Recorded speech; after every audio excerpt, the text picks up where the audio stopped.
Hi, this is Francis from Easel. Today we're going to be doing a quick video on how to adjust the size of an object in Easel. And this is just going to be really quick. It's just going to kind of run through how to do that and a couple of things to know.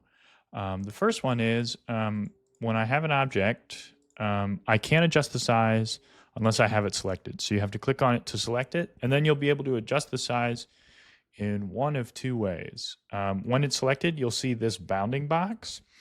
If you want to adjust it proportionally, you can click on one of the gray squares in the corners of the bounding box. Click on it, hold the click, and then drag, and that will adjust it proportionally.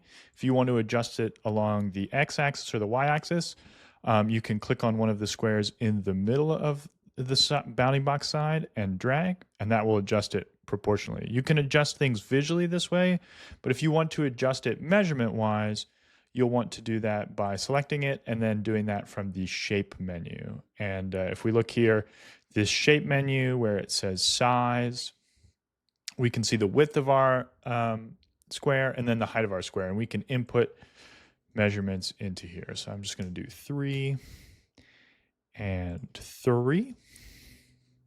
So it's completely square, and that allows us to adjust the dimensions. If I want to adjust one dimension and have the other dimension adjust proportionally, I can click right here, and this will lock the two dimensions together. And if I change one, the other one will change as well. If one dimension is different, so let's say like 2.5, and I want to lock them together, and I change this to 6, it's going to change that dimension proportionally based on where it is and not convert it to like a 6 or anything. So that's something to keep in mind.